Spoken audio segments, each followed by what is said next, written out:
Ingunn hesitated at the proposition. "I'm skeptical of his sudden generosity," he said.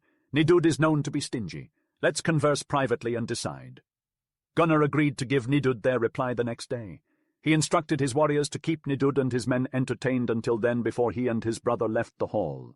Sigbrit inspected the gifts Vigrid had sent to Gunnar and noticed a curious ring with a wolf's hair attached to it. "Someone is warning us of treachery," he warned. Gunnar pondered on whom among the women in Vigrid's kingdom they knew, and Ingunn suggested Herborg the Lovely, Vigrid's sister. Ingunn, however, doubted Herborg loved him or his Raudasandur brother. "But she holds us in high regard and values our friendship," he said. "That's just how women are, loyal to the end." The trio inspected the runic messages carefully and found that some of the letters had been dexterously altered. They discovered that the invitation was also a warning for Gunnar not to come, or, if he did, to bring many warriors and champions with him. Meanwhile, Nidud and Gunnar's champions drank heartily, Nidud extolling the gifts that Gunnar's warriors would receive when they visited Vigrid. Sigrlinn, Gunnar's mother, came to him the next day with a warning born out of a dream. "I saw your sheets burning in flames," she said, "and a fierce blaze engulfing your house. It's a warning from the gods, you mustn't go." Gunnar replied to the messengers, "I have received your invitation to Vigrid and I will come. However, before I go I must attend to some matters of importance. My mother has had troubling dreams that I must interpret. She spoke of dead women beckoning me to their benches, a river running through the house, a gallows made for me, and a white bear and eagle entering the house. I believe these dreams are warning me of danger, but I will not be deterred from fulfilling my fate. The Nornir have decreed my path, and I will follow it to the end." Sigrlinn listened to her son's words and nodded slowly. She knew that he was destined for greatness, but feared the trials he would face along the way. She prayed for his safety and protection from the guardians of their family. She trusted in his strength and courage, but could not shake her sense of foreboding. As Gunnar departed for his journey, he looked back at his mother and said, "Do not fear, mother. I will return home, victorious and unharmed." Sigrlinn smiled weakly and whispered a prayer to their Disirs, hoping that they would guide and protect her son on his path. The grand hall was packed with guests, reveling in the endless flow of ale. But the boisterous mood came to a sudden halt as a hulking figure entered. Gunnar loomed over the throng, his presence commanding expectant attention, all eyes anxiously fixated on him, waiting for his words. With a booming voice that was full of emotion, Gunnar spoke out loud. "Listen to me, Nidud, and you men who follow him. Go and deliver this message to Vigrid your lord. I have sworn an oath, witnessed by my father's kin and mine, and by the high-born of our land. Even the famed warriors who hail from Gaul, Britain, and other far-off Norse settlements bore witness. I swear to avenge the death of my father Sverrir within 2 years, or die trying. Make no mistake, if I fall, then my Raudasandur brothers and my kinsmen will avenge me and my father. Let Vigrid know that no amount of gold can suffice for the death of my father. When he killed Sverrir, he took away one of the most honorable and fearless men that ever lived. The reckoning is coming soon." Sigrlinn, Gunnar's mother, thunderously cheered her son's words. "Well said, my son. Not all of Sverrir's kin have been vanquished. Vigrid will soon learn that." Gunnar's followers then roared their approval. But the messengers of Vigrid were mortified and filled with chagrin. They took swift leave of the hall, feeling the weight of Gunnar's vow bearing down on them. Chapter 19. The Slaying of Vigrid. After Virgid's messengers left, Gunnar called for a thing to convene, and they agreed that war would be declared against Vigrid in the upcoming spring. Gunnar wasted no time in spreading the word far and wide to all his relatives and tributary chiefs, calling upon them to prepare for battle. The law dictated that men must carry war arrows and deliver them swiftly, whether by sea or by land. Those who failed to do so faced banishment or worse. The highest-born messengers of the land were dispatched to Vigrid, informing him of Gunnar's plans and allowing him the customary choice of a battle location. Vigrid chose a field near his burg in the southern region of Jutland and sent a war arrow out to summon his forces. Every male above the age of 15 and every 3-year-old horse was to be drafted into service. Both sides busied themselves with preparations leading up to the fateful battle. When the time came, Gunnar sailed off with an impressive fleet towards the designated battlefield. On the day of his departure he took stock of the birds and remarked that the dark ravens had risen early. In ancient times, this was said to be the omen of Gunn the Valkyrie's hawks, foreshadowing a fateful clash. Odin's birds, Hugin and Munin, would then come to inform him of the impending fray so that he could prepare Valhalla for his warriors. As the standards of Vigrid were raised, countless champions from all corners of the land came forth to join the ranks. Among the greatest of these warriors was Eitieli the Valiant, who arrived with a formidable army at his side. The likes of Svein, Gnepi the Old, Gard, Brand, Teit, Hjalti, and Storkud stood by his side, along with his trusted bodyguards Borgar, Barry, and Toki. Not to be forgotten was the renowned Ubi the Frisian, whose skill in battle was second to none, and many others destined for heroic feats on the battlefield came eagerly to fight alongside them. The Herseers, too, had come in great numbers, led by the skilled swordsmen Tryggvi and Alrek, as well as Stein and Styr the Strong. From the Amazons came Heid and Visma, each accompanied by a vast host of their own. Visma proudly carried the standard of Vigrid, flanked by champions Kari and Milva, along with many Vens from the southeastern shores of the Baltic. Their long swords and narrow shields were unmistakable, but it was Visma herself who stood out as a paragon of strength and beauty. At just 25 years old, she radiated with confidence and skill. Her long fair hair flowed freely from beneath her golden helmet, reaching beyond her waist and cascading gracefully over the back of her horse. With sword in hand and shield at the ready, she was a force to be reckoned with, a true master of the art of horsemanship and weaponry. Heid, too, arrived with her retinue of renowned champions. At 28 years old, she stood tall and proud, with a full chest and limbs of striking proportion. Her hair shone like ripened wheat, falling in waves far below her waist, much like Visma's. Her mount, a magnificent black steed, was no less impressive, as was her mastery of shield and sword. Clad in a helmet and chain armor, she was the epitome of a shield maiden, a fierce warrior ready to take on all comers. As for Gunnar, he had gathered an impressive army himself, calling forth men from far and wide. From Fylkir and Hrafn, from the shores of the Kattegat, from Gautaland, and from many herods of present-day Norway, even men of Norse ancestry from Britain and Gaul had answered his call. All of them were eager to fight on the battlefield, to shed blood for the honor of their people, and to emerge victorious against all foes. On the forefront of Gunnar's champions were Hreidar Ali the Brave and Storkud the Old, who had travelled far and wide, fighting under many Herseers in their lifetime. Rognvald the Tall and Ragnar, the greatest of all his champions, always led the charge. Thrond, Thorir, Halbjorn the White, Half, Erling the Snake-Eyed, Holmsteen and Einar completed the lineup of formidable heroes. Fylkir's greatest champions were Aki, Eyvind and Egil.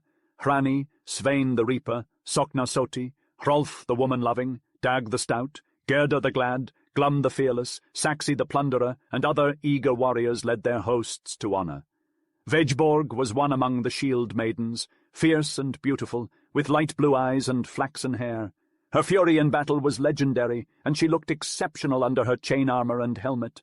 Her dark chestnut horse was striking. The warriors from both sides gathered in great numbers. 33 legions, or fylkings, with 5,000 men each, stood on Gunnar's side. Vigrid had 26 fylkings, with a lesser number of men than each of Gunnar's. After pitching their war tents, they rested for the night. The host of Vigrid also lay their tents not far off. Vigrid went to consult with his mother. She advised him that the odds were not in his favor, but he should die with honor, as living in shame was less desirable. She then gave him a standard covered with exquisite handiwork, which was in the shape of a raven that seemed to spread its wings in the wind. However, Vigrid became angry at his mother's words and refused to take the standard. The opposing sides prepared themselves for battle, strategizing tirelessly. Part of their armies were arranged in the shape of wedges. Bruni, known for his wisdom, took charge of organizing Vigrid's troops. He placed the fierce shield maiden Heid and her standard at the apex of the wedge, flanked by 100 fearless berserks, who formed the shield burg. Among them were the skilled poets Eyvind and Amund. Visma and Toki were placed on the other points of the wedge. Herleif, considered the wisest in Gunnar's army, was tasked with arranging their troops and assigning each man their respective standard. At the top of the wedge stood Vejborg, a formidable shield maiden with 100 berserks guarding her standard, consisting of the most skilled warriors in the land. Adils the Gay from Uppsalir stood in front of Gunnar's army standards, alongside champions such as Sigvaldi, Tryggvi, Tvividil, Losir, and Erik. When preparations were complete, Gunnar sent Herleif to survey the opposing army, determining the number and formation of enemy troops. The report indicated that Vigrid had also structured his troops into a wedge formation. In response, Vigrid sent Bruni to obtain information on Gunnar's army. Once both armies were ready for the approaching battle, Visma instructed her warriors to prepare their weapons, and Eyvind was sent to challenge Gunnar and his Gotlander army to a fight for the ages. Eyvind complied with tradition and sent an arrow soaring over the hostile forces, declaring with a loud voice, "Odin dominates you all!" Gunnar then dispatched Alrek to the Vigrid host, who hurled a spear and echoed the same rallying cry. With the call to arms heard, both sides blew their war horns and raised their crimson shields, unleashing their battle cries. Gunnar vowed, "If Odin refuses to grant me triumph as he has always done, then may he let me fall in battle with my fellow soldiers. I offer all men who perish on this battlefield to Odin." The opposing fronts collided, and the fighting erupted immediately. Ubi the Frisian, champion of the Vegborg army, charged towards the vanguard of Gunnar's forces, targeting the champion Rognvald. The fight turned one-sided, and Ubi delivered a fatal blow to Tryggvi. The sons of Alrek attempted to retaliate, only to fall victim to Ubi's unforgiving sword. Hjalti, an accomplished warrior for the Vigrid team, took on Gunnar and engaged him in a lengthy tussle. Eventually Gunnar delivered a fatal strike with his sword. Later, the champion Nepi the Old faced Gunnar in a fierce duel, but it ended up with Nepi seriously injured and receiving multiple wounds before finally succumbing to death. Gunnar noticed the wreckage Ubi had inflicted, and was troubled by the prospect of his allied forces being demoralized by such a crushing attack. He then beckoned Sigmund, his comrade in arms, and advised him, "You should ride to Vegborg and report back to her about what has occurred."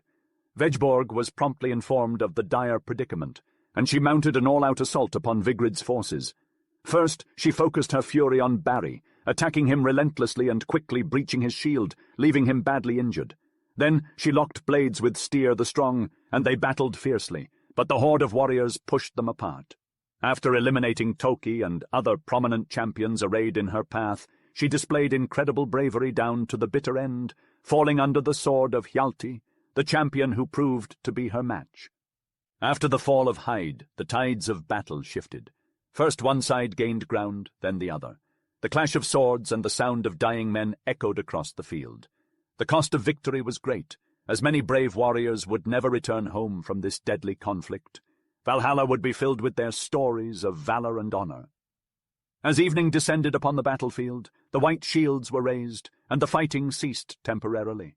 The wounded retreated to their tents, eager to tend to their injuries and regroup for the next day's onslaught. The following morning, the battle resumed with renewed ferocity. Gunnar, wielding his father's sword Hrotti, sliced through the ranks of Vigrid's army. His attack was relentless, and no shield or armor could withstand his blows. His Raudasandur brothers followed him, cutting down anyone who stood in their way. It was a sight to behold, and even the most skilled fighters stopped to watch. But then Hyde, the fierce shield maiden, charged at Gunnar, her eyes flashing with fire. Her sword struck with lightning speed and ferocity, and for the first time in his life, Gunnar was tested to his limits. The two battled fiercely, their swords clashing in a dance of death. Eventually the pressure of other fighters separated them as the fighting continued around them. As the battle raged on, Ubi the Frisian emerged as a formidable opponent, striking treacherous blows that could not be withstood. The archers recognized him as a threat and focused all their attention on taking him down. It was a grueling battle, and Ubi fell only after sustaining 25 arrows into his body, but not before he had killed 6 champions and wounded many others. The death of Ubi only fueled Gunnar's army, and they launched a fierce attack on Vigrid's forces that proved unstoppable. Vigrid urged his men to fight valiantly, not letting one man overcome their ranks. He called out for Storkud, the shield-bearer of victory, but it was too late. The damage had been done, and the 3 rings of Vigrid's 9-ring shield had been lost. The cost of this battle was high, but the stories of valor and bravery would live on for generations to come. Nearby, Storkud replied, "We will make an effort to win, but anyone facing Gunnar will be sorely tested." With that declaration, Storkud charged forward to meet Gunnar in battle. The ensuing fight was brutal, and Storkud fell to the ground. The combat was fierce, and many men lost their lives. Witnessing the valiant men fall, Heid, the shield maiden, charged forward. Regardless of an opponent's skill in swordplay, Heid was nearly unstoppable. Gunnar urged his men to capture her alive, but she fought ferociously and eventually fell in battle. As Hyde lay dying, Gunnar sang these words: "Hyde, the shield maiden, has been vanquished. The Sviar killed her, along with many of her warriors. She was more at ease fighting than talking with suitors, or sitting and having conversations on the bridal bed with bridesmaids." Vigrid, leader of the opposing forces, stood looking over the dwindling wing under Hyde's command. Overwhelmed by the losses suffered, he lamented, "We were many when we began drinking the mead, but now we are fewer when we should be more. I do not see any warrior among my men who can wield a shield and face Gunnar's army. Nevertheless, with what remains of my forces we will fight the Gotlanders and their allies." And so Vigrid and his soldiers charged towards Gunnar's forces, culminating in a final climactic battle. Both sides fought with unrelenting ferocity. Swords collided, and the battle cries reverberated through the air. The field of battle sparkled as if it were a sheet of fire. Finally the struggle reached its conclusion, and Vigrid, with his standard, fell. Knowing that Vigrid had been killed, Gunnar blew his horns, raised the peace shield, and shouted the command to stop. Realizing their leader had fallen, the remaining forces of Vigrid agreed to a truce, and several of their leaders became vassals of Gunnar, promising to pay tribute yearly and send armies to fight under his banner when needed. As a sign of his newfound dominion over them, Gunnar triumphantly placed his foot on their necks. After the battle, a search party found Vigrid's body lying amongst the other corpses. The slain leader received a proper burial, his body laid to rest with his sword Tyrfing, and a mound raised over him as a lasting testament to his sacrifice. Gunnar, the great warrior, took the ships that belonged to Vigrid and had them hauled onto the shore. He then built towering pyres atop their decks.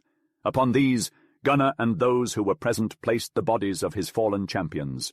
To do them honor, they threw gold, silver, and costly weapons into the blazing flames. Hervor, the daughter of Vigrid and Helga, who was the daughter of Agnar the Berserk, was the only surviving member of her family. When her father was killed, she was only 10 years old. Most people thought that Hervor should be abandoned, and said that she wouldn't have the character of a woman if she were like the kinsmen of her father, who were all of bad repute. However, she was determined to avenge her father's death. She mastered the art of riding horses, shooting with bows, handling swords and shields, and all kinds of athletic games. When she grew up, she became a shield maiden, and loved being under a helmet and chain armor far more than she loved sewing or embroidering.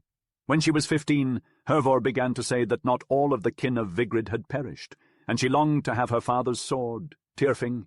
This most cherished sword was sharper than any other sword. When it was drawn from its scabbard, rays of light shot out from the blade. Tyrfing had been kept as an heirloom in the possession of Vigrid's family for many generations. Hervor, who had now grown into a strong and tall woman with fair skin and long silky hair the color of red gold, was obsessed with acquiring the sword. So one spring she left home alone, dressed as a man, and engaged herself on board a Viking ship. As the crew sailed and plundered in many places, their leader died, and the men appointed Hervor to rule over them. They set sail for the resting place of Hervor's father and his comrades who had perished in battle and arrived in the evening. They anchored their ship in a bay and decided to remain on board. As the sun began to set, they observed large fires flickering over the mounds. These were will-o'-the-wisps, but the crew believed they were supernatural. Terrified, they vowed never to set foot on the island at night. The next day, as evening approached, Hervor and her crew landed. As the sun set, the crew heard eerie sounds coming from the island. Hervor searched vigilantly until she recognized her father's mound, distinguished from the others by its height and inscription. Approaching the mound, Hervor sang, "Awake, Vigrid! Hervor, your daughter, wants to rouse you. Give me the sharp sword Tyrfing, which the Dvergar forged long ago for Vikar, your kinsman." She then cried out louder, "Einar, Hrani, Hervard, and all warriors that were slain with my father, I awaken you from beneath the mounds under which you rest, you who are clad in helmets, chain armor, and shields with sharp swords and reddened spears. You have increased the earth that covers you. I demand that you give me the sharp sword Tyrfing." Hervor then opened her father's mound and retrieved Tyrfing before sailing back home. From then on, her sole purpose was to avenge Vigrid's death. The following year, Hervor assembled a vast army and waged war against Gunnar. Despite performing feats of bravery and valor in battle, Hervor perished. Shortly after these events, Gunnar and the high-ranking people of Hrafn received an invitation from Stenar, the Hreidar of Fylkir, to join in the great athletic games Idrotir, which were held in the spring for the championship of the Norse lands. Like the Spartans, the Norsemen held games and exercises in high esteem as they developed strength and flexibility. Gunnar sent word through the messengers that he and the people of Gotland would be arriving soon. They aimed to compete in the various tournaments and try to claim the championship title from its current holders. He spread the word throughout the island, telling his fellow Gotlanders to practice the games with great determination and passion. Chapter 20. The Session of the Thing. As was the custom of the day, a great assembly of people known as the Thing took place after the messengers of Hreidar of Fylkir left. As the date approached, Gunnar sent the Thing arrow to all the Thing men across the island, calling them to the Thing place to punish those who had broken the law and to settle other disputes. The Thing men travelled to Dampstadir, either on horseback or by ship. Each wealthy and influential Hald or Bondi brought along with them a large retinue of followers. Every member of the Thing was considered sacred, and anyone who attempted to disturb them on their journey to or from the assembly would be declared an outlaw. It was crucial for the multitude to arrive unarmed, as perfect peace must reign on the Thing. Anyone who broke this peace through insults or other means would be considered outside of the law, as if they had violated the peace of a temple. They would become an outlaw, or nithing in any holy or inhabited place, until they made reparations for their crimes. The Thing plain where the people met was not far from the temple, and was considered so sacred that it could not be tainted by bloodshed arising from a blood feud or any impurities. From the moment it was opened until it was dissolved, the Thing was protected by the gods.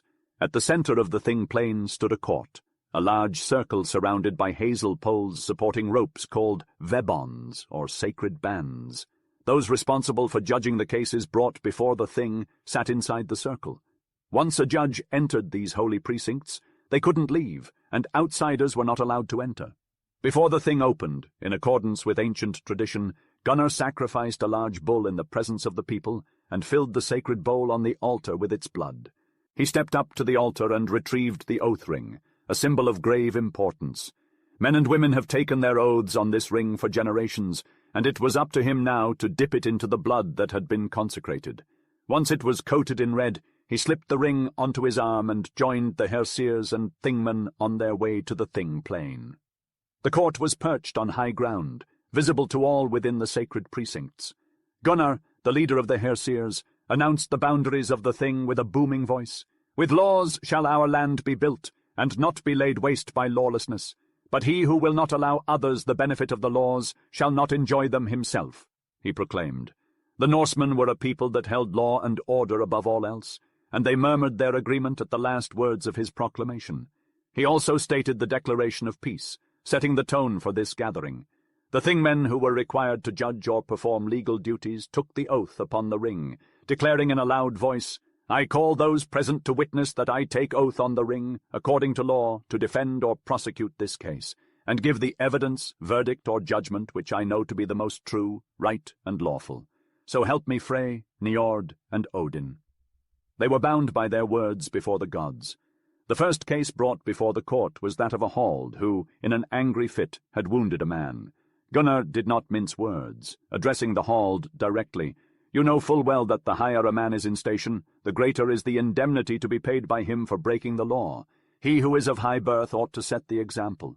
The court judges that you shall pay for the wound you have inflicted with 6 rings of gold, each ring weighing 12 ora, which is 6 times the amount a freeman should pay for the same offence, or half more than a bondi." Next up was a man who had been stealing while on a trading voyage. These types of thieves were known as gauntlet thieves, and the entire crew of the vessel was present. Gunnar spoke with authority. "You know the law. Your head shall be shaved and tarred, and eider down or feathers put upon it. Then the crew shall make a road for you and stand on both sides, and you shall run to the woods if you can. Everyone shall throw a stick or a stone after you, and whoever does not throw shall pay a fine of 9 or 2 The thief was swiftly brought to justice. He was tarred and feathered, and a long road was made for him between the sailors. He ran as fast as he could, but he had hardly reached the end of the road that had been made for him when he stumbled and fell, exhausted and badly hurt. A bondi came before the court and declared that he had killed 2 robbers who tried to defend themselves. The verdict was delivered, "You have done well, for these men were unholy, and you have no indemnity to pay for their lives." Then a man was brought up who had committed burglary and had been caught with arms upon him. Gunnar's voice boomed again, "You know the law. "You are an outlaw and you shall die. The land does not want men like you." A case was next brought up in which a man was supposed to have committed murder. One of the champions of Sverrir named Aesgrim had been slain, and the people who were there were unable to tell who the slayer was, but it was suspected that a man by the name of Asmund had committed the deed, though he vehemently denied the accusation. It had been decided at a preceding thing by the kinsmen of Asgrim that Asmund should take an oath at the following autumn thing, which was the one presently taking place. Gunnar took from his arm the oath ring, and Asmund named 2 witnesses, as was required by law, saying, "I choose Thorvald and Olaf as witnesses, and that I take an oath upon the temple ring that I did not redden the point and edge of any sword where Asgrim was slain. I know this oath to be most true, so help me Odin, Frey, and Njord." A man was brought before the court, accused of stealing food to survive. He explained that he had tried to find work but was unsuccessful, and had resorted to theft out of desperation. Witnesses corroborated his story, attesting that he had come to their homes seeking employment but had no luck. Gunnar, the judge, acknowledged that the law forbade stealing, but also recognized the importance of the man's situation. "Go on your way," he said, "for the law also allows for those who steal to save their lives when they cannot find work." Another man was brought before the court, accused of stealing for the 3rd time. Gunnar was less lenient this time. "You are beyond redemption," he declared, "and the law states that someone caught stealing 3 times must be hanged. You are a born thief and cannot burden the land with your crimes." The court's attention turned to a highly contentious case about inheritance. The parties involved were angry and combative, and the situation quickly spiraled out of control. Suddenly weapons appeared from under their cloaks, and a violent fight broke out, drenching the thin ground in blood. The shocked onlookers, including Gunnar, outlawed the guilty parties who were then forced to run for their lives. Gunnar was outraged by the bloodshed and declared the ground at Dampstadir tainted forever. He insisted that the court could never meet there again. He and the other Thingmen selected another location and made plans to leave for Uppsalir. Chapter 21. Gunnar's visit to Steinar. Sigurlin eagerly anticipated Gunnar's appearance at the games, and in front of the Hreidar daughters of Fylkir, as befitting his rank and wealth. She had spent several months preparing his outfit, and Gunnar himself wanted his best apparel and weapons. After all, men who went to the games or the Thing wore their finest garments and arms. When everything was ready, and before they were packed, his mother called him to look at his outfit. First, she showed him the cloaks, or rather mantles, made of woven stuff that had come from the Caspian and were very expensive. Only men of high birth wore them over their shoulders. They were similar in shape to the Roman military cloak, the paludamentum, or the Greek chlamys. The mantles were a mark of dignity and honor, fastened with costly brooches, and were of variegated hues like green, red, blue, scarlet, and purple, bordered with a wide braid of different colors or a kind of lace. These mantles were the most handsome and costly part of Gunnar's outfit, and the Norsemen took great pride in them. There were also rain and dust cloaks. The silk and linen underwear such as vests, undershirts, drawers, silk, linen, and woolen shirts were like ours, but without collars attached to them. Those of wool were of various patterns and colors. Kirtles were also plentiful. They were longer than the shirts, made of silk, linen, and wool. Kirtles were put over the shirts and worn next to the chain armor, extending somewhat below it.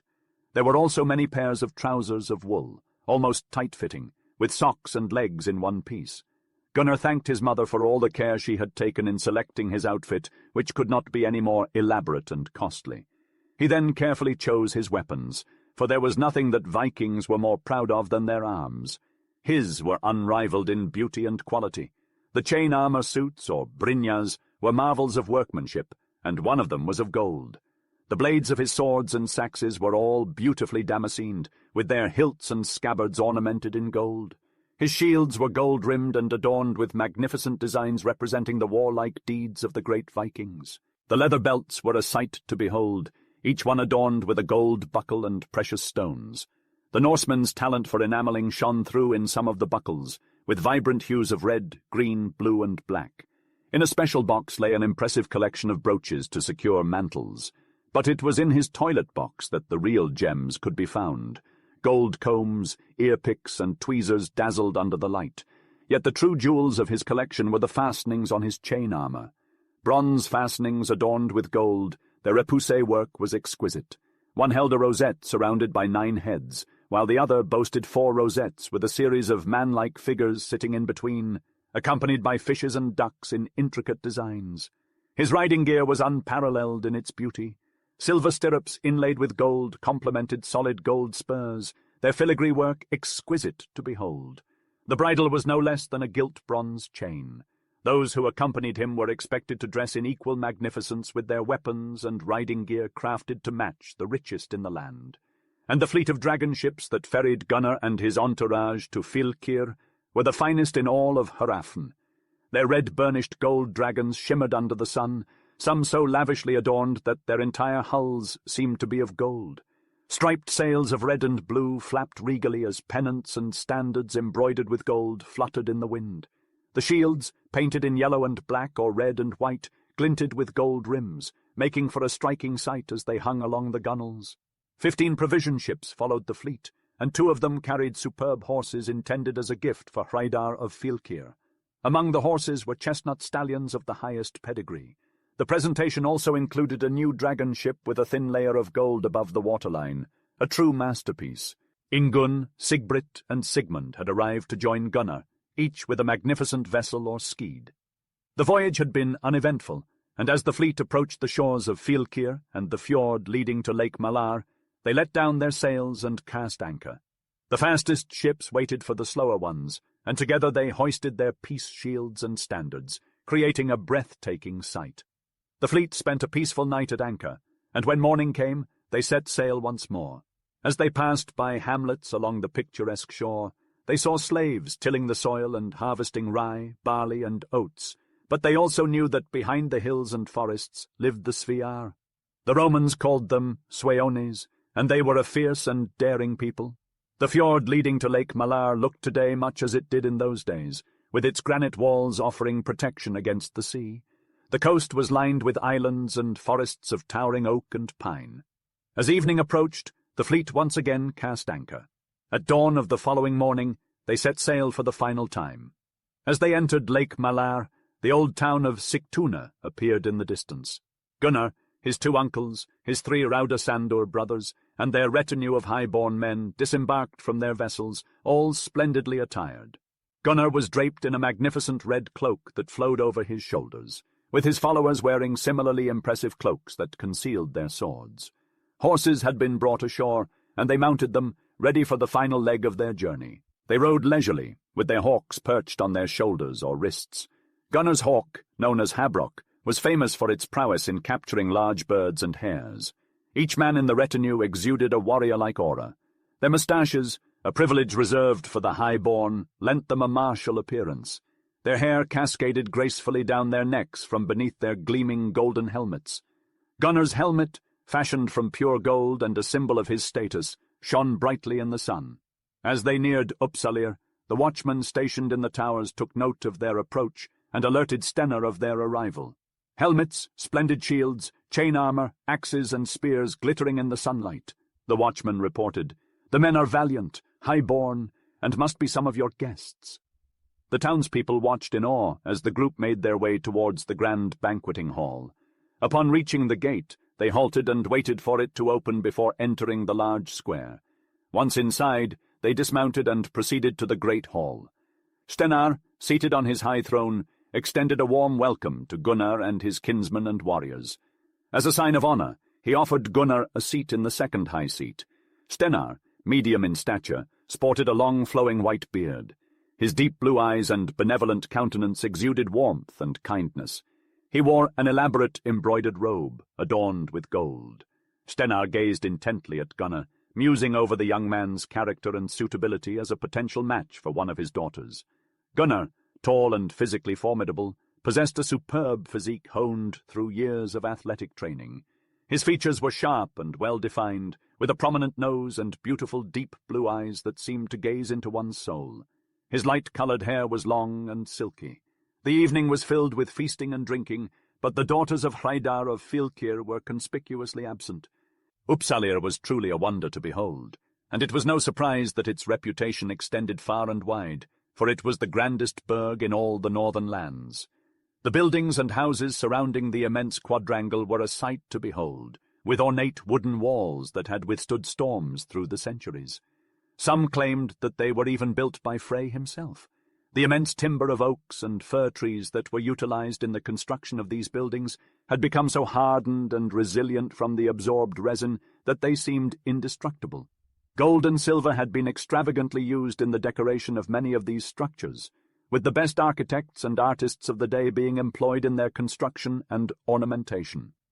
Some of these houses had a strange and peculiar appearance like those found in Dampstadir, but from a much earlier period. Among these structures stood one grander than all the rest, the great banqueting hall renowned all over the Norse lands for its magnificence, size, and the peculiar gargoyles that adorned its exterior.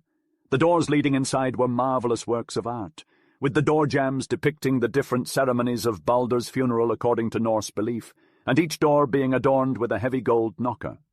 The walls at the entrance of the grand hall were decorated with ornate carvings depicting religious subjects and sacrifices made to Odin.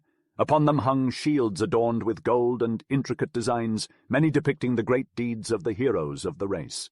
These shields had been collected by each ruler of Fylkir, some received as gifts from the most renowned smiths of the day. Where there was no carving, tapestries hung, most of which were embroidered by the daughters and wives of the Hersirs, who had ruled over Uppsalir. One tapestry portrayed ships gliding with their dragon-ornamented prows over the water, while another represented a body of men dressed in war regalia, ready to land. Many more tapestries were devoted to hunting scenes featuring dogs and hawks. Uppsalir was truly a sight to behold and a marvel of the northern lands. The exquisite collection of Grecian glass gathered by different rulers included an array of beautiful bowls, cups, beakers, and drinking horns. The goblets were adorned with Greek inscriptions, while a stunning sapphire-colored glass bowl was partly encircled by a delicate open silverwork, which showed the glass's true color. Each item in the collection exemplified the great taste and refinement of its collector and spoke to the high civilization of those times in the north. Roman and Greek bronze vessels, with their graceful forms, represented the finest in Roman and Greek art in that particular industry. Some of these vessels featured fluting on their sides, while the fastenings of their handles were adorned with winged women's heads, lions, or other graceful figures. One vase even bore a silver Latin inscription.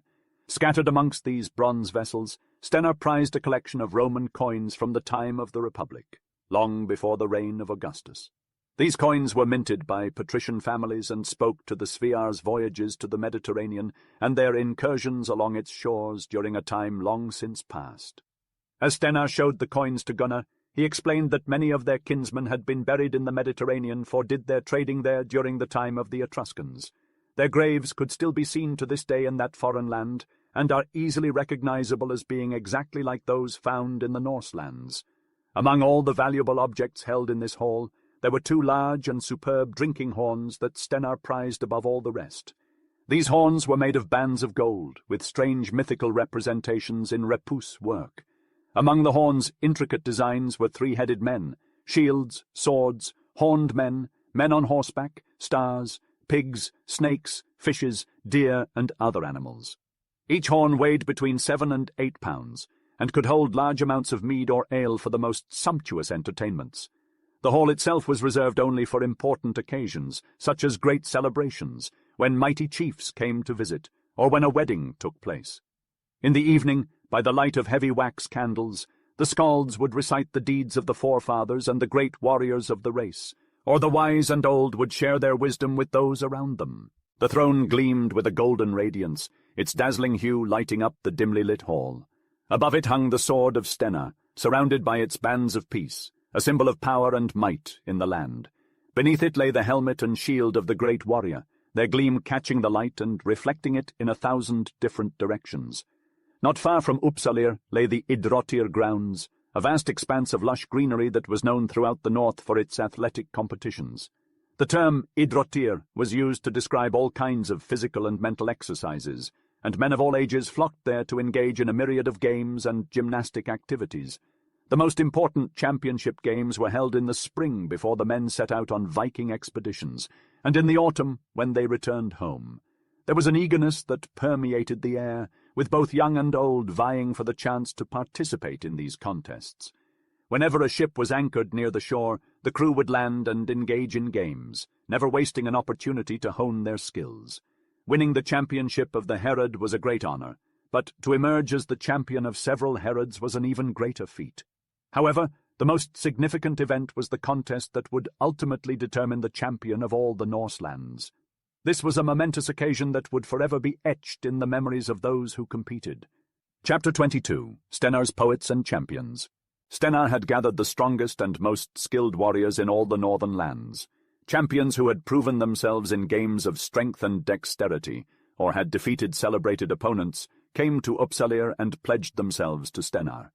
He was renowned for his hospitality, generosity, and the wealth he bestowed upon his loyal followers. His storehouses were overflowing with gold, silver, fine weapons, and garments, all to be given to those who served him faithfully or visited as guests. No one ever left empty-handed, for it was the custom to bestow gifts upon visitors. The finest goldsmiths in the land continually worked for him. As was the tradition for a great Hersir, Stenar kept 12 champions, each one a famous berserk. He took pride in their strength, agility, and skill, though occasionally a new challenger would arrive to prove that no one can be the best at everything. Whenever the berserks came to Stenar's hall in Uppsalir, they first paid their respects to him. Then they would approach strangers and ask if they thought themselves equal in combat. If anyone dared to say they were, the berserks would grow angry and eager to fight. They would shout and frown, warning the challenger that words alone would not suffice in the battle that was to come. But if Stenar stepped in and declared the challengers as his guests, no fighting would occur. During times of peace, the berserks roamed the country challenging others to duels or venturing to distant lands to collect riches. When they were amongst their own, the berserk fury would overtake them, and they would need to find an outlet for their wild energy, usually by wrestling with the nearest trees or rocks. Otherwise, they would unknowingly harm their comrades. These berserks may have been difficult to deal with on such occasions, but in everyday life they were cheerful and easy to interact with, provided their egos were not on the line. All of Stenar's berserks were known to have drunk wolf blood and eaten wolf hearts to become fearless. It worked wonders for them, as they were now feared and respected everywhere they went. However, they still had to face the occasional opponent whose skills matched their own, and in such cases they would welcome them to their circle. One of their most notable vows was to never flee from fire. A tale is told of when they were once away from home with Stenar, and they fell asleep while visiting friends. While they snored away, enemies came and set the hall ablaze. The first berserk to awaken could only remark that the fire would suffocate their hawks. The second one to stir anticipated the dripping wax from their saxes.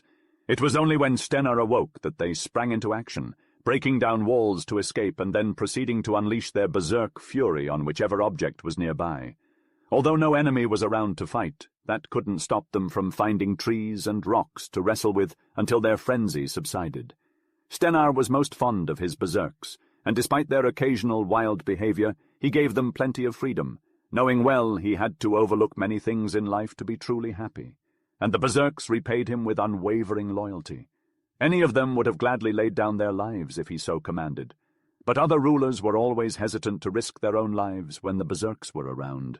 After all, a little bit of caution never hurt anyone. One of his cherished heroes was Svipdag. The story of how he came to be a champion goes, Svipdag's father, also named Svip, lived in seclusion from other men. Despite his unassuming appearance, he was a wealthy and legendary champion, wise in many ways. He had 3 sons, Gegad, Hvitserk, and the eldest, Svipdag, who were all skilled, robust, and handsome. One day, when Svipdag was 18 winters old, he declared to his father, "Life in these mountains, in remote valleys where men never go, is tedious. It would be better to go to Stenar and join him and his champions, if he will have us." Svip sought to dissuade him, cautioning, "I do not think that wise, as his men are envious and powerful." Svipdag retorted, "A man must risk something if he wants to make a name for himself. He will not know until he tries, when fortune will find him." Finally, Svip relented and bestowed upon his son a hefty axe, instructing him, "Do not be greedy or boastful, for that gives a shameful reputation. But defend yourself if attacked, for a true man should talk sparingly and act well in trying circumstances." He also gave Svipdag fine war gear and a strong horse. With these gifts, Svipdag departed, arriving in Uppsalir at nightfall. A tournament was underway outside the hall, where Stenar sat upon a grand throne of gold with his berserkers at his side. When Svipdag arrived, the gates of the stronghold were shut tight, for it was customary to request permission to enter. Svipdag, however, did not bother with formalities, and he heaved open the gates and rode right in. Steinar remarked, "This man comes without fear, as none have done before. It may be that he possesses great strength and bravado." The berserkers were immediately incensed, and felt that Svipdag was being too audacious. He calmly rode up to Steinar and saluted him suavely. When the king inquired about his identity, Svipdag replied, "I am the son of Bondi Svip." Steinar immediately recognized Svipdag as a great and high-born champion, much to the approval of the spectators. The games continued, and Svipdag sat and watched, while the berserks glared at him with anger. They approached Steinar and demanded to test his strength, to which Steinar replied, "He may be strong, but why not put him to the test?" After the games ended, the berserks confronted Svipdag and challenged him, questioning if he truly was a champion as he claimed. Svipdag calmly replied that he was, and this only fueled the berserks' eagerness to fight. However, Steinar calmed the situation and told them to wait for the morning. When the morning arrived, the duel began with no shortage of heavy and brutal blows. Svipdag proved to be a skilled warrior, and the berserks began to falter. Svipdag killed one of them, and the others wanted vengeance, but Steinar intervened, bringing peace among them and inviting Svipdag to become one of his bodyguards. Steinar cherished his bodyguards, and especially valued his skalds. Among them was Odin the satirist, and Haldor, his greatest skald who spoke in verse effortlessly. Their craft never ceased to astound Steinar, and they held prominent positions in the hall when no strangers were present. Though Svipdag had caused great loss by slaying one of Steinar's berserks, his strength and skill had earned him a place among the elite. In the realm of Steinar, the bards were not mere poets, but formidable fighters in their own right. Whenever their leader took to the battlefield, these poets-turned soldiers stood steadfastly by his side in their shield wall, their voices ringing out in song, extolling the prowess of the bravest amongst them.